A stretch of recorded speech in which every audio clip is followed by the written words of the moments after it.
Hello, and welcome back to Monster Movie Mondays. Last week we looked at Dracula, and today we'll be looking at Frankenstein, which came out only 8 months later than Dracula. So, let's talk about it. It's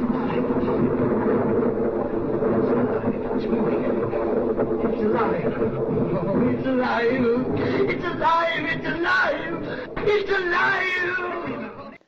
Much like Dracula, Frankenstein was based on an 1818 novel by Mary Shelley, and these days Frankenstein is everywhere, and it was this 1931 film that popularized him. This movie is an absolute classic, from the performances to the iconic scenes and lines, and I easily like it more than Dracula. So, let's talk about the cast. There are a lot of actors in this movie who appear in other Universal monster movies. Edward Van Sloan played Van Helsing in Dracula and plays another doctor in this movie, Dr. Waldman. And Dwight Frye, who played Reinfeld from Dracula, plays Fritz in this movie. And of course, the monster is played by Boris Karloff, who wasn't a huge star when this film came out, but if you look at his filmography, he was clearly the movie star of the 1930s. The best performance in this movie is easily Colin Clive as Henry Frankenstein. Every mad scientist that is in movies is clearly inspired by Colin Clive's performance as Mr. Frankenstein. He's crazy and mysterious, but you also kind of feel bad for him, and you understand why he's so crazy. The monster deserves an award in almost every way. The performance by Boris Karloff can be a little cartoony at times, but for the most part, he's really creepy, and the way he moves and how he grunts are all top-notch.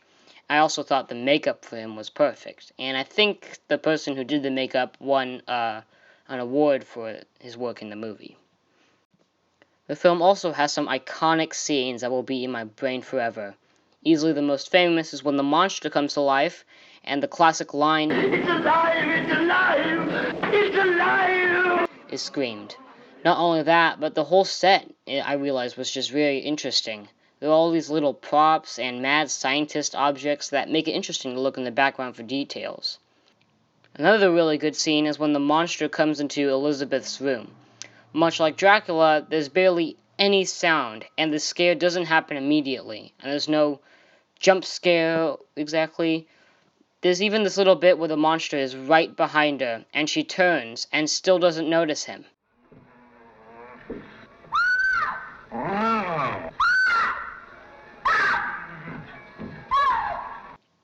I also noticed that this movie can get actually really adult at times. Okay, I guess scary monster movies are supposed to be more for adults, but for the 30s you'd expect it to be played a little more safe.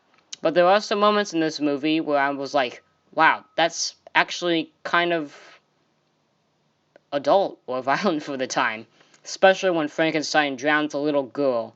To this day, that scene is so shocking, and in today's world, that will not happen in movies.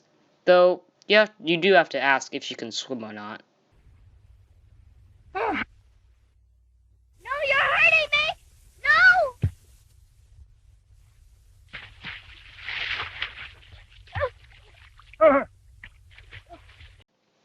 Something I didn't notice the first time, but now think is kind of interesting, is that the reason why the monster was, or how he is because when Fritz stole the brain in the beginning, there were two brains. And here the abnormal brain of the typical criminal. Observe, ladies and gentlemen, the scarcity of convolutions on the frontal lobe as compared to that of the normal brain. And Fritz took the normal one, but then dropped it, and then took the abnormal one instead. I think it would be kind of interesting if they made an alternate movie where they used the normal brain, and Frankenstein turned out perfectly fine. Though, maybe not exactly as exciting.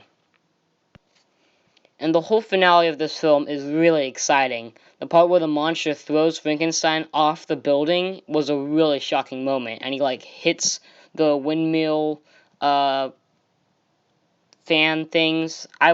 Did not think they would do that, and I thought they would play a little more safe with these older films. He would most likely be dead, but at the end they say he's okay, so I don't really know how that adds up. And I also find it interesting how they don't actually show the monster dying in the flames. So it sets up a possibility for another sequel instead of showing it in some stupid after credit scenes, like some other movies I kind of know. So from my knowledge, the theatrical version of this movie had a lot of stuff cut out. Certain scenes and shots and lines were cut out of the movie, like the drowning of the girl and when Waldman puts the drug into the monster.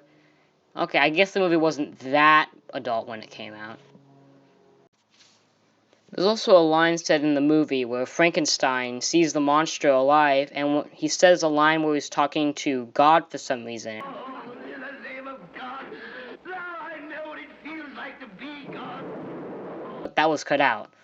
Fortunately, most of the ways you can get the movie, whether on Blu-ray or iTunes, it will most likely have the censored scenes in them.